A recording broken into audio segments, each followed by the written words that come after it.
하나님께서 오늘 저에게 주신 말씀 민수기 말씀인데요. 한번 찾아서 함께 읽어보겠습니다. 민수기 21장 7절로 9절 말씀입니다.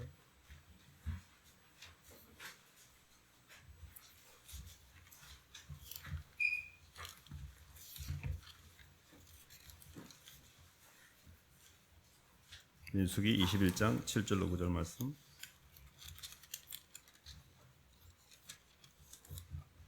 구약 231쪽입니다. 백성이 모세에게 이르러 말하되, 찾으셨으면 한 목소리 읽어보겠습니다. 시작. 백성이 모세에게 이르러 말하되, 우리가 여호와와 당신을 향하여 원망함으로 범죄하였사오니 여호와께 기도하여 이 백성들을 우리에게서 떠나게 하소서. 모세가 백성을 위하여 기도하매 여호와께서 모세에게 이르시되, 불뱀을 만들어 장대에 매달아 물린 자마다 그것을 보면 살리라. 모세가 놋뱀을 만들어 장대 위에 부타니 뱀에 물린 자가 놋뱀을 쳐다본즉 모두 살더라. 아멘. 박수로 하나님께 영광 돌리겠습니다. 네, 쳐다본즉 모두 살더라는 말씀 제목인데요. 본문의 이 말씀의 배경은 이제 가나안 땅을 이렇게 가기 위해서 출애굽을 한 뒤에 쭉 나와서 시내산에서 한 1년여 체류하고 가데스 바네아라는 지역에서 이제 바란 광야라고 표현되는 가데스 바네아에서 이제 38년 동안 정탐꾼을 보냈는데, 정탐꾼의 악평으로 인해서 이스라엘 백성이 하나님께 이제 1세대가 광야에 들어가지 못하고 거기 38년간을 보냅니다. 그리고 나서 광야 2세대들 중심으로 이제 이렇게 진행을 하기 위해서 이제 하는 과정에서 가데스 바네아에서 바로 가나안 땅으로 직진을 하면 얼마 안 걸립니다. 거기에 이제 그 가나안 땅으로 들어가는 그 경계가 에돔 족속이 있었거든요. 그래서 에돔 족속을 통과해서 가게 되면 바로 그냥 가나안 땅에 직행을 하는데, 에돔 족속이 그거를 허락하지 않았어요. 그래서 에돔이 그걸 허락하지 않으니까 지금의 그 아카마만 쪽이라는 쭉 밑에 쪽으로 내려서 남쪽으로 우회를 해가지고 광야로 이렇게 통해서 모압 평지로 들어가는 이 여정이 굉장히 돌아가는 여정입니다. 그래서 백성이 이렇게 빨리 가고 싶은데 또 못 간 걸로 인해서 불평이 굉장히 올라왔죠. 그래서 불평으로 말미암아 하나님께서 불뱀을 푸셔서 그 불뱀으로 인해서 물리고, 그로 인해서 이제 하나님이 또 이 백성들이 하나님 죄송해요, 잘못했어요, 저희가 하나님께 범죄했습니다라고 회개했을 때 놋뱀을 통해서 이렇게 구원하시는 내용이 이 사건의 배경인데요. 불평이라는 개념, 우리가 이렇게 불평, 불만, 원망, 두려움 이런 부분에 대한 어떤 성경적인 의미와 또 놋뱀이 갖고 있는 의미, 그리고 불뱀이 갖고 있는 의미, 이 세 가지 정도를 같이 함께 나누기로 하는데요. 첫 번째, 불평이라는 것은 환경으로부터 오는 의식을 우리가 불평, 불만이라고 하거든요. 사람은 원래 하나님께서 영을 담는 그릇으로 창조했고, 사람은 사람 속에 사랑이 가득 차면 환경에 대한 부담이 없어집니다. 근데 사람이 아는 세계가 열리지 않으면 밖의 세계에 대해서 휘둘리게 돼 있어요. 그러니까 아는 세계에 사랑이 결핍되면 밖의 세계에 휘둘리고 밖의 세계에 끌려갑니다. 그걸 우리가 원망이고 불평이고 불만이라고 그래요. 그래서 우리가 환경이 이렇게 불평하고 불만하는 것은 그게 환경이라는 밖에 문제가 있는 게 아니고, 그거를 하나님의 뜻으로 해석하지 못하는 내 안에 사랑이 없는 상태로 나타나는 현상이라고 이해하는 게 좋습니다. 그래서 성경에 보면 두려움은, 온전한 사랑은 두려움을 내어 쫓나니 두려움에는 형벌이 따른다 했거든요. 이 두려운다는 게 하나님의 사랑으로 안을 채우지 못해서 환경과 밖의 세계에 휘둘리는 상태를 우리가 두려움이라고 그러고, 그 상태에서 나타나는 감정 상태가 불안하고 불평하고 짜증을 내고 이런 거예요. 이스라엘 백성은 출애굽한 이후 계속해서 불평하고 불만을 토하고 그랬습니다. 그래서 우리가 이 문제를 어떻게 이 불안과 불평을 볼지 좀 성경적으로 접근해 볼 필요가 있는데, 이사야 41장 봐볼까요?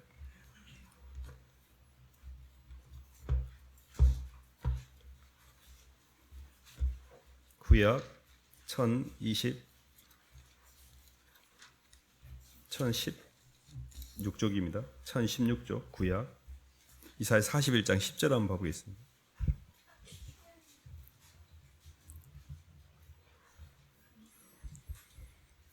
(41장 10절) 두려워하지 말라. 시작. 두려워하지 말라. 내가 너와 함께함이니라. 놀라지 말라. 나는 내 하나님이 됨이라. 내가 너를 굳세게 함이라. 참으로 너를 도와주리라. 참으로 나의 의로운 은소로 너를 붙들리라. 아멘. 두려워하지 말라, 놀라지 말라라는 말 뒤편에 하나님이 거기는 해결책을 나는 너와 함께한다고 그랬고 놀라지 말라 나는 내 하나님이 된다라고 표현하고 있잖아요.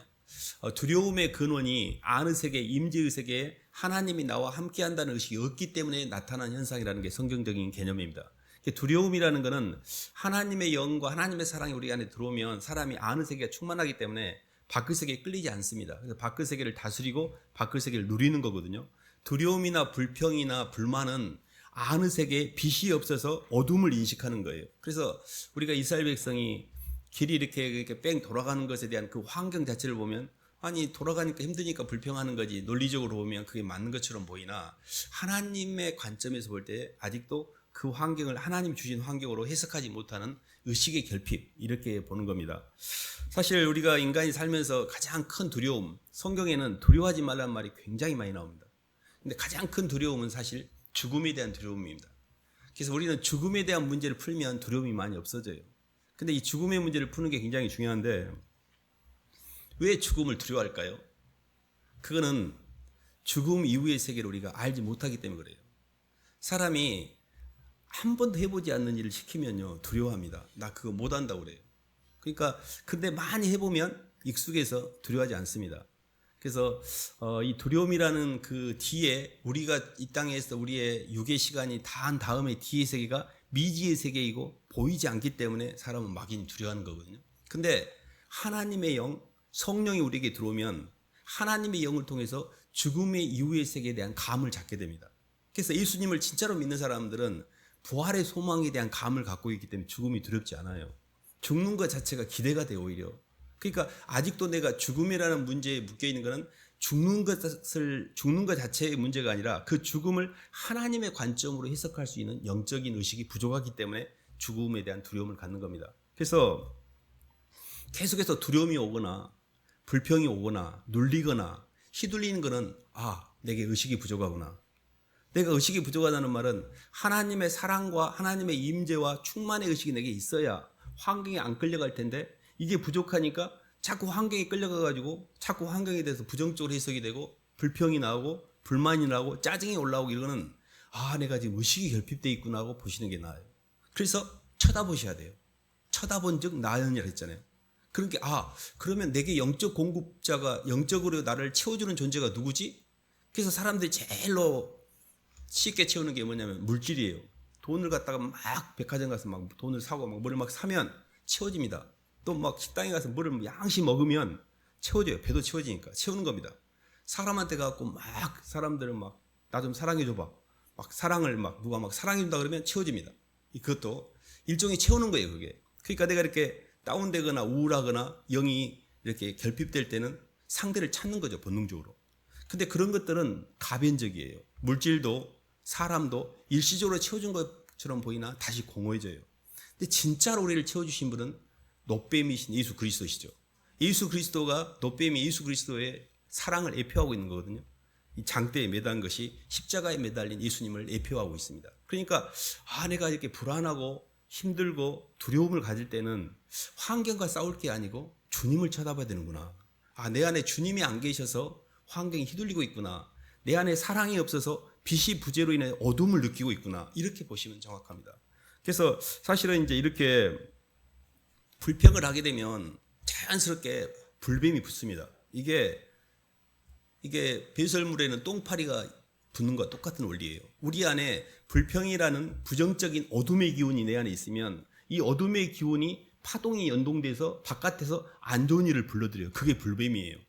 어떤 사람이 이렇게 해요. 나는 정말 하는 일마다 제대로 되는 게 없다. 지지리도 내 인생은 내 팔자는 뭔 팔자인지 정말 뭔 복도 없고 뭔 복도 없고 막 뭔 복 없는 거는 뭔 복도 없다 이러면서 그 어머니들 많이 그러시잖아요. 그게 굉장히 그 본인의 파동이 환경을 불러들이고 있다는 걸 영적으로 인식을 못하는 거거든요. 그래서 사실은 바깥에 있는 이 영적으로 바깥에서 불러들인 그 파동의 문제 우리가 조금 해결해야 되는데 그 의미를 좀 이해해야 되는데 베드로전서 한번 봐볼까요?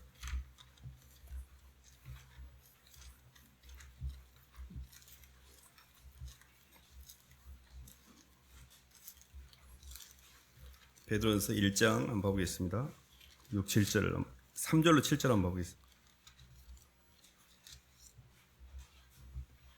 신약 377쪽입니다. 베드로서 1장 3절로 7절 말씀 읽어보겠습니다. 우리 주 예수 그리스도의 아버지, 시작. 우리 주 예수 그리스도의 아버지 하나님을 찬송하리로다.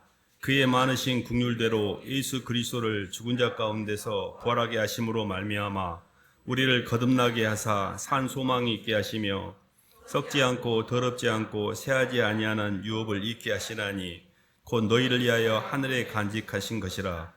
너희는 말세에 나타나기로 예비하신 구원을 얻기 위하여 믿음으로 말미암아 하나님의 능력으로 보호하심을 받았느니라. 그러므로 이제 여러 가지 시험으로 말미암아 잠깐 근심하게 되지 않을 수 없으나 오히려 기뻐하는도다. 너희 믿음의 확실함은 불로 연단하여도 없어질 금보다 더 귀하여 예수 그리스도께서 나타나실 때 칭찬과 영광과 존귀를 얻게 하실 것이라. 아멘. 우리가 여러 가지 시험을 인하여 잠깐 근심하게 되지 않을 수 없다고 하는 게 우리 인간이 갖고 있는 이 땅에서의 고통이거든요. 잠깐 근심하게 된다는 게 이게 어떤 영적인 의미가 있는지, 불뱀을 붙이는 게 어떤 영적인 의미가 있는지 이런 의미거든요. 그러니까 내가 내 안에 원망과 불평과 두려움이 가득 찰 때 불뱀이 붙게 돼 있습니다. 그 말인즉슨 내가 지금 방향을 잘못 잡았고 지금 뭔가 내가 문제가 있구나를 인식할 수 있는 어떤 트리거가 일종의 환경이거든요. 근데 그 환경에 대해서 이렇게 불뱀이 문다는 의미는 뭐냐면 마귀가 우리에게 이렇게 붙는 것은 마귀가 우리를 해치고자 그러는 게 아니에요. 하나님께서 하나님 우리를 하늘과 땅의 경계를 넘어가는 과정에서 마귀계를 통과하게 해놓으셨어요. 마귀계라는 게 마귀가 거기를 통과했다고 인정을 해줘야 하나님의 천상의 지상의 세계에서 천상계로 넘어갑니다. 우리가 마치 산티아고 순례길을 가는 곳마다 거기에서 도장을 받습니다. 이렇게 도장을 받고 그래서 마지막으로 이제 이걸 다 마쳤다는 걸 도장을 받잖아요.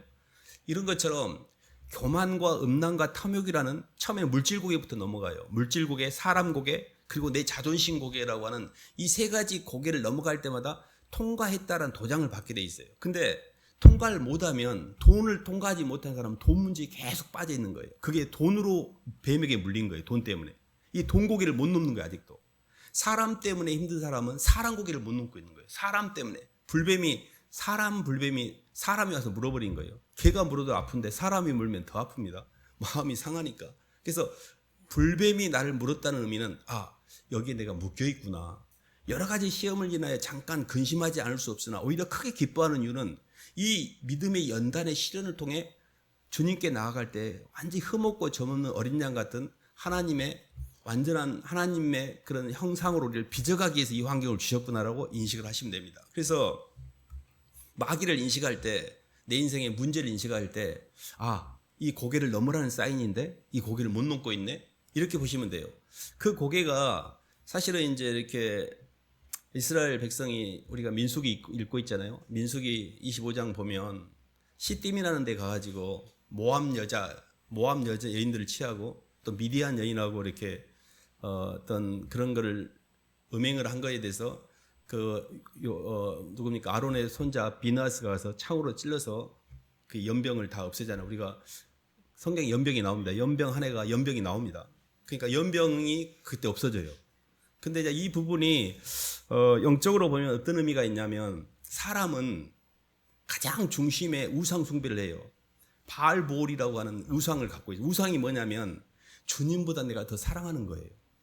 그래서 우상이라고 하는 그 우상과 음행 이 두 가지 축이 우리를 계속 마귀는 끌고 가요. 그러니까 내가 나보다 주님보다 더 사랑하는 내 자신이 우상이 될 수가 있고 주님보다 더 사랑하는 돈이 우상이 될 수가 있고 성경에는 탐심은 우상 숭배라고 정확히 적혀 있습니다. 물질을 사랑하는 것은 우상 숭배라고 이야기하고 있어요. 그리고 주님보다 더 사랑하는 자식도 우상이 될 수 있습니다. 그러니까 우리는 내 자신을 품고 있든지 자식을 품고 있든지 돈을 품고 있든지 이런 것들이 우리에게는 우상이에요. 근데 그 우상과 사람을 품고 있는 음행이죠.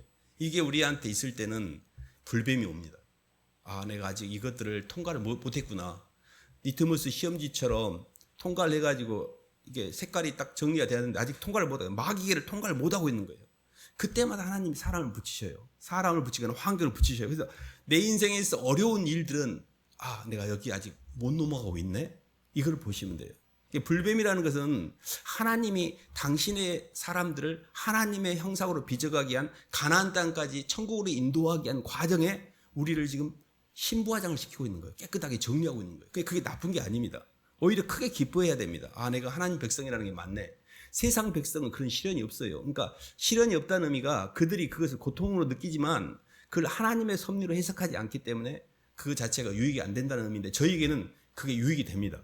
그래서 이 환경을 불뱀의 의미는 하나님이 내게 영적으로 뭔가 필요가 있다는 것을 이제 보여주신 거고요. 로마서 한 말씀 봐볼까요? 로마서 8장 6, 7절 말씀 보겠습니다.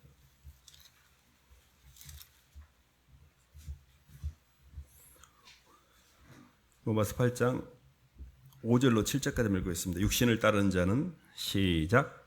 육신을 따르는 자는 육신의 일을, 영을 따르는 자는 영의 일을 생각하나니 육신의 생각은 사망이요 영의 생각은 생명과 평안이라. 육신의 생각은 하나님과 원수가 되나니 이는 하나님의 법에 굴복하지 아니할 뿐 아니라 할 수도 없습니다. 아멘.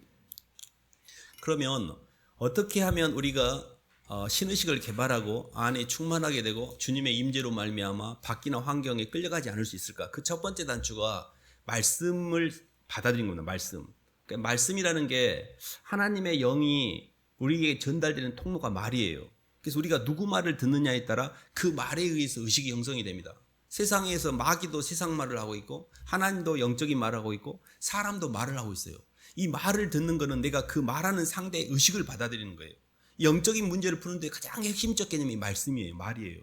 우리가 지금 매 순간에 듣고 있는 말들, 엄마가 하는 말, 아버지가 하는 말, TV에서 하는 말, 라디오에서 하는 말, 인터넷에서 하는 말, 그런 수많은 말들이 우리에게 영으로 공급이 되고 있습니다. 우리는 그것에 의해서 우리의 의식이 형성된 거거든요. 문제는 영의 생각과 육의 생각이 다르다는 걸 인식을 하셔야 돼요. 영의 생각은 생명과 평안이지만 육의 생각은 사망이라는 이유가 뭐냐면 육의 생각은 계속 좋고 나쁜 걸 가르는 거예요. 선악과의 생각을 육의 생각이라고 그래요. 그러니까 항상 좋은 거를 쫓아야 된다는 긴장과 악한 것으로부터 피해야 된다는 부담 가운데 의식이 분열되고 있기 때문에 마음이 평안이 없는 거예요. 근데 영의 생각은 뭐냐면 모든 게 사랑이에요. 주신 분도 하나님이고 취하신 분도 하나님이고 모든 게 사랑이라고 좋게 해석할 수 있는 능력이 사실은 영의 능력입니다. 그러니까 하나님 말씀을 자꾸 들으면 육적인 해석을 하던 사람이 영적인 해석을 하게 돼요. 수평적인 해석을 하는 사람이 수직적인 해석을 하게 돼요. 보이는 걸 통해서 보이는 것으로 연결되는 인과일의 저주를 해석했던 사람이 보이지 않는 것과 보이는 걸 연결하는 의식이 생기기 시작해요. 이게 굉장히 중요합니다. 그래서 우리가 보는 이 세상은 보이는 세계는 보이지 않는 세계가 원인이에요. 실상이 원인이고 현상계는 실상이 나타나는 자기 표현이기 때문에 현상계를 해석할 때 실상으로 해석할 수 있는 의식이 있어야 돼요. 이게 말씀이에요. 그러니까 성경 말씀에 대한 정보를 많이 아는 게 중요한 게 아니에요. 인포메이션은 성경에 많이 있습니다. 그냥 인터넷 치면 나오고 핸드폰 치면 나와요. 인포메이션이 아니라 하늘과 땅의 원리를 통해서 하나님이 우리에게 역사하고 있는 의식의 흐름을 잡는 게 그게 신의식이에요. 그래서 영적인 말씀들을 자꾸 받아들인다는 건 뭐냐면 모든 걸 사랑으로 보는 눈을 키우는 거예요. 아, 이것도 사랑인데. 그러면 내가 어떤 것에 불평이 생겼어요. 불평을 생겼을 때 얼른 쳐다보면서 육의 생각을 영의 생각으로 바꾸면 되겠죠.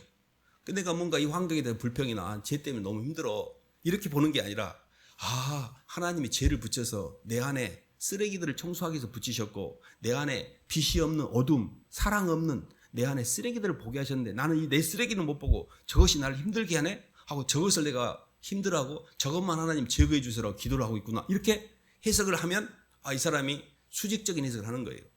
제가 항상 말씀드리지만 예수님의 십자가상의 죽음은 육적인 해석으로 보고 물질적인 구조로 볼 때는 33살 묵은 젊은 청년의 하나님 모욕죄로 굉장히 비참한 죽음에 불과해요. 그냥 아무 의미가 없어요. 그냥 육으로 볼 때. 영으로 볼 때는 하나님 우리를 사랑하사 우리의 모든 죄를 도말하시고 우리를 하늘과 땅의 경계를 넘어가기 위한 대속의 십자가였어요. 근데 그게 영으로는 그게 해석이 안 됐기 때문에 그 많은 이스라엘 유대인들이 예수님 십자가에 못 박았잖아요. 우리는 하나님의 뜻을 모르기 때문에 너무나 많은 잘못된 해석과 잘못된 선택을 하거든요. 우리에게 중요한 것은 환경을 갖고 있는 나의 인식의 틀, 의식이 잘못되어 있는 거예요. 이 백성이 하나님의 말씀이 없으므로 망하는도다. 하나님 말씀으로 해석할 수 있는 의식이 없다 보니까 자꾸 선악으로 해석하고 있는 거예요. 내가 선악과로 완전히 물들어 있구나. 하나님 말씀으로 세상을 볼 줄 아는 생명과의 구조가 없구나. 그걸 그럼 어떻게 해야 됩니까? 말씀을 계속 들으셔야 돼요. 말씀을 계속 섭취해야 되는 찬송을 듣고 찬양을 듣고 설교를 듣고 영적인 원리들을 말씀 공부를 하고 계속 하나님 말씀을 따라 하나님이 원인이고 이 땅은 결과합니다라는 주권을 자꾸 인정하는 과정을 하다 보면 모든 게 하나님의 원인이다라고 인정이 될 때가 와요. 그때 편안해져요. 아, 이게 사람의 문제가 아니었구나. 하나님이 일하고 계신데 나는 그를 사람의 문제라고 해석해서 내가 인생이 힘들었구나. 그걸 깨달으면 수직 해석이 되는 거예요.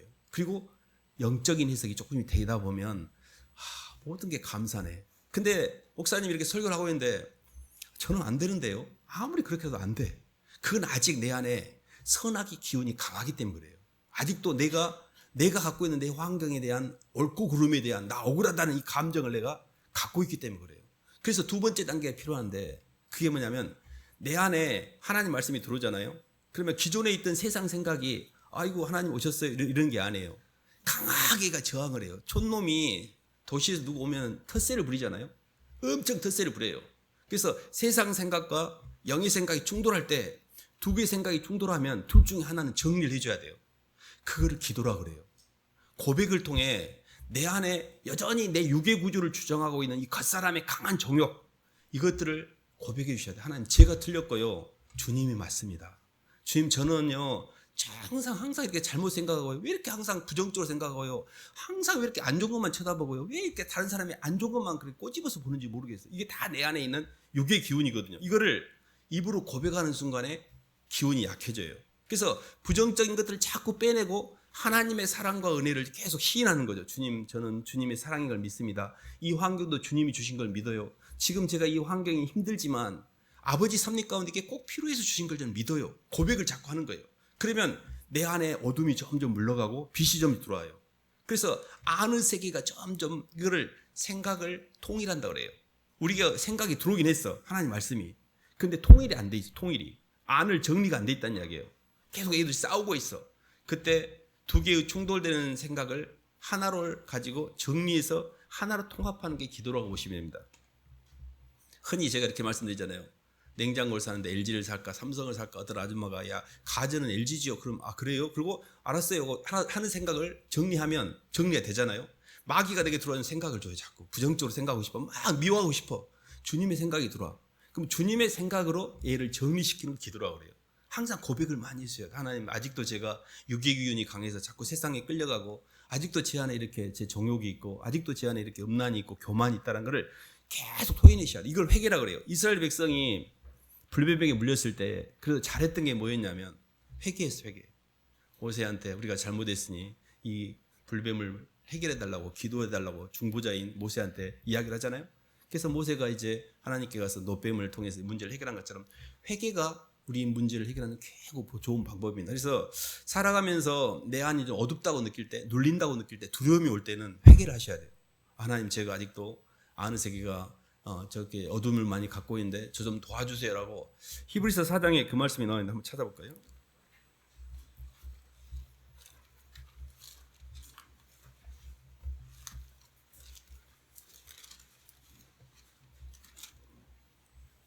히브리서 4장 16절입니다.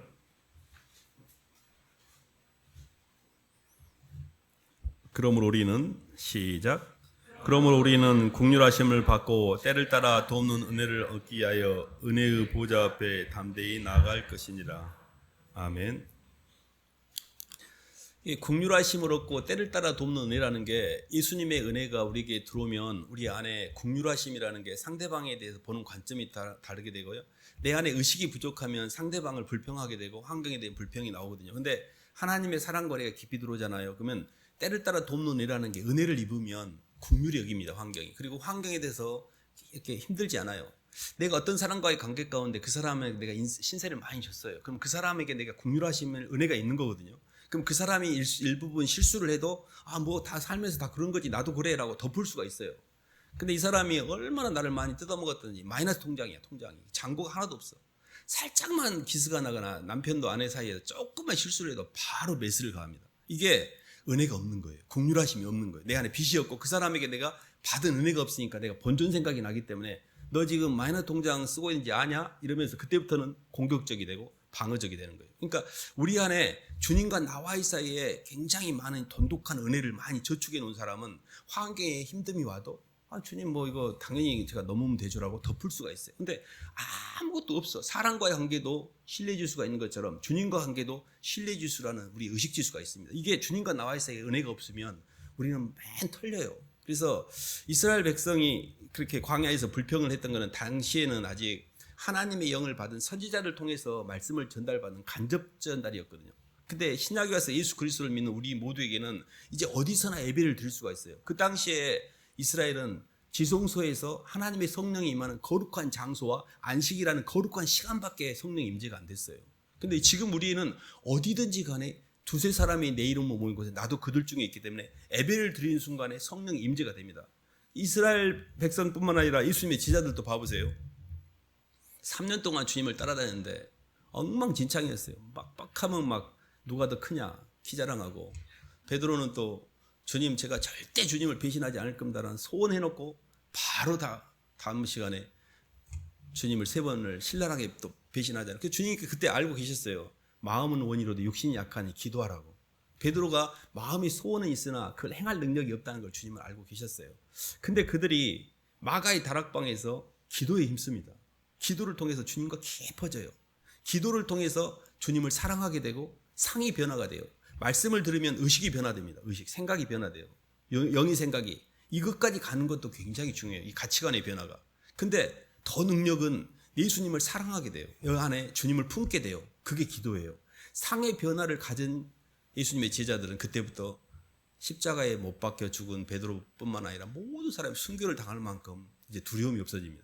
그러니까 기도라는 것 자체는 하나님의 말씀의 운동력이 내 몸을 통해 흘러내려갈 수 있도록 동력을 바꿔주는 동력 전달 장치가 기도예요. 그러니까 하나님 말씀에 대한 인식의 틀이 있다고 해서 내가 기도에 힘쓰지 않으면 안이 정리가 안 됐기 때문에 내가 혼란스러워서 내 몸을 통해서 하나님 말씀이 전달이 안 돼요. 그래서 항상 인식으로 말씀 공부를 한 사람들은 기도에 힘쓰셔야 돼요. 근데 말씀이 없이 기도를 하면 이것이 문제예요. 방향은 모르는데 자꾸 기도하니까 땅의 것을 구하는 거예요. 땅의 것. 그것은 마귀가 좀 커지는 거거든요. 그래서 말씀을 가지고 기도하셔야 돼요. 근데 그 말씀이 사랑이고 방향성을 우리에게 주는 거죠. 그래서 그 말씀을 받은 자는 이제 기도에 힘쓰는 거죠. 그래서 우리가 기도에 이렇게 어느 단계에 가게 되면 마음이 편안해지고 성령이 충만하게 되고 내 영혼이 시공에 대한 두려움이 없어져요. 이게 쳐다본 적 나은이라는 두 번째 단계예요. 첫 번째 단계는 주님의 말씀을 통해서 주님을 봤다면, 두 번째 단계는 주님의 사랑과 은혜가 내 안에 넘치는 단계. 쳐다보니까 점점 이게 쌓여가지고 안에 쌓이는 거거든요. 마지막으로 저희가 가는 단계가요,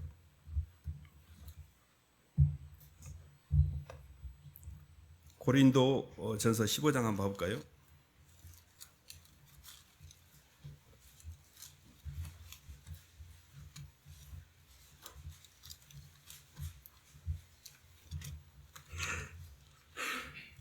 (58절) 한번 봐보겠습니다. 고린도 후서, 잠깐만요.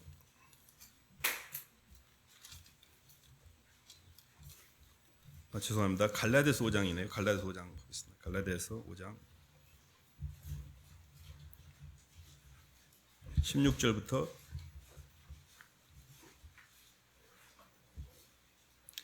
17절까지 읽어보겠습니다. 갈라디아서 5장 16, 17절입니다. 내가 이르노니, 시작. 내가 이르노니 너희는 성령을 따라 행하라. 그리하면 육체의 욕심을 이루지 아니하리라. 육체의 소욕은 성령을 거스르고 성령은 육체를 거스르나니 이 둘이 서로 대적함으로 너희가 원하는 것을 하지 못하게 하려 함이라. 아멘. 하나님 말씀을 이렇게 잘 듣는 것은 좋게 생각할 수 있는 능력, 다시 말하면 하나님의 사랑으로 해석할 수 있는 능력이라면, 그 다음에 기도는 누릴 수 있는 능력이거든요. 하나님의 사랑과 은혜를 내 마음에서 편안해서 누리는 능력인데, 마지막에 이 그 십자가는 뭐냐면 선택할 수 있는 능력이에요. 내가 하나님의 말씀을 표현할 수 있는 능력입니다. 사람은 본능적으로 자기한테 힘주기 때문에 십자가를 질 수가 없어요. 십자가는 사랑하는 상대를 향해서 움직이고 상대를 채우는 게 십자가거든요. 근데 사람이 누군가를 내가 마음에 품을 때만 상대방을 향해 움직일 수가 있어요. 근데 이게 영적으로 보면 사람은 아무리 자기를 향해서 움직이면 움직일수록 자기가 채워지지 않습니다. 근데 유일하게 상대방을 채울 때 그때 채워져요. 근데 그 채우는 방법이 상부 구조에게는 순종을 통해서 그 사람의 존재됨을 인정해 주는 거예요. 봐보세요. 아담하고 하와의 관계를 보면 하와가 아담에게 순종을 통해 아담의 창조를 완성했어야 돼요. 근데 하와가 아담을 쏙 빼먹고 빠져가고 뱀하고 붙어먹었잖아요. 아담 안에 하와의 순종이 없기 때문에 아담이 휘둘리는 거예요. 계속 안 채워지니까. 이게 길티라는 죄책감이에요. 우리 모든 서로는 서로의 창조를 완성하기 위해서 하나님 배치된 존재거든요. 남편은 아내가 필요하고 아내는 남편이 필요해서 서로의 창조를 완성해줘야 할 책임이 있는데 아내가 남편을 그냥 마음속에 빠져나오니까 사람이요. 여자가 빠져나가면요. 남자들 헛개비입니다. 헛개비. 속이 없는데 알맹이가 없는데 뭐 이것이 막 돌아다니는데 정신머리가 없어요. 근데 여자가 아무리 부족한 남편이라도 그 남편을 지지하고 채워주잖아요. 굉장히 지혜롭게 됩니다. 우리가 온달 평강공주 이야기도 있잖아요. 사람은 영적인 존재이기 때문에 내가 상대방의 창조를 완성하기 위해서 하나님 내게 배치된 사람들과의 관계를 잘 설정하셔야 돼요. 그래서 반대로 아내도 남편이 울타리를 쳐주고 남편의 구조를 통해서 사랑과 운동력과 의식을 줘야 그걸 먹고 사는 거거든요. 근데 아내가 남편이 없어요. 남편이 내게 주지 않아. 그거 딴 사람한테 자꾸 줘. 그럼 아내가 그걸 못 받으니까 여기도 창조가 비게 되는 거예요. 그러니까 우리 모두는 하나님께서 우리의 창조를 완성하기 위해서 서로에게 배치되는 말씀 관계가 굉장히 중요해요. 말씀 관계라는 것은 내게 생명 관계예요, 사실은. 왜냐하면 그거를 통해서 영적으로 내게 필요한 것들을 다 공급해 주거든요. 그게 결핍됐을 때 사람이 휘둘리는 거예요. 그러니까 물질적으로도 내가 결핍됐을 때 휘둘리지만 물질은 그냥 아이고 돈 없으면 그냥 엄대로 살지 가능해요, 사는 게. 사람한테 상처받고 어디도 내 존재가 인식이 안 되는 거 굉장히 힘듭니다. 근데 그것도 힘든데 하나님의 사랑을 모르는 피조물처럼 하나님의 사랑의 구조를 벗어난 것은 그건 지옥이 돼요. 그래서 우리에게 필요한 게 하나님의 사랑을 받을 수 있는 영적 구조, 사람에게 행복감을 느끼는 사람의 구조, 그리고 환경에서 물질이 공급되는 물질적 구조, 이 구조가 세 개가 굉장히 중요해요. 그래서 동력을 딴 데 쓰지 말고 구조를 따라 움직이셔야 돼요. 그게 굉장히 지혜로운 거예요. 왜냐하면 구조를 따라 움직이는 건 다 돌아와요. 근데 친구들끼리 패컬티라고 하는데 맨 기싸움하고 네가 크냐 내가 크냐 내가 너 돈이 많아 네가 이건 기싸움밖에 안 친구들은 구조가 없으니까. 아무리 많이 만나보세요. 그 사람들이 나 힘들 때 와서 나를 대속하거나 순종 아무 상관이 없어요. 구조는 끝까지 나를 품고 가는 사람들이에요. 그러나 구조가 아닌 것은 아무 쓸모가 없어. 그래서 마지막에 십자가라는 것은 내가 구조를 향해서 움직이는 거예요. 그래서 아래 구조를 향해서는 계속 내가 운동력을 저축하는 거예요. 다. 근데 그 운동력이 다시 돌아옵니다. 위 구조에게는 그 사람의 구조를 맞춰주는 거예요. 순종하는 거예요. 근데 그게 그 순종을 통해 내게 운동력이 더 들어와요. 이게 우리 서로는 서로의 창조를 완성하기 위해서 필요한 존재들입니다. 모든 하나님의 신령한 축복이 우리에게 전달되는 구조는 사람을 통해 전달되거든요. 그래서 하나님 우리에게 주실 때 그 복이 사람을 통해 전달되는데 모든 사람의 복이 오는 게 아니라 말씀 관계를 통해서 복이 들어와요. 그래서 우리 인생에 있어서 굉장히 중요한 쳐다본 즉 나은이라는 것은 쳐다볼 대상이 물론 하나님을 우리가 구조니까 쳐다보지만 우리에게 붙이신 말씀 관계를 통해서 문제를 푸는 게 굉장히 지혜롭습니다. 그래서 살아가면서 나이가 좀 아직 어리잖아요. 그럼 진짜 순종 연습을 많이 하셔야 돼요. 고개를 숙일수록 굉장히 큰 몸을 많이 입어요. 좀 내가 나이가 먹어갖고 사회적인 위치가 있으면 대속을 많이 하셔야 돼요. 그 대속이 나중에 존귀와 영광으로 내게 돌아와요. 어렸을 때는 순종의 연습을 하는 거고 나이가 먹어서는 대속의 연습을 해요. 물론 나이가 먹어도 순종할 대상이 있고 또 젊었을 때도 우리가 대속을 할 사람이 있긴 합니다. 그러나 큰 틀에서 보면 애들이 엄마 아빠의 말씀의 구조를 따라 순종하면서 할 때 애들이 굉장히 이쁘게 커요. 집안에서도 너 몇 번이야? 옛날에 하민이 오빠들하고 싸우면 하민이 몇 번? 그러면 하민이 5번이잖아요. 그럼 아무 말도 않고 그냥 가버려요. 근데 이게 지 위치를 아는 거예요. 오빠들을 이겨먹어버려요. 하민이가 얼마나 센지.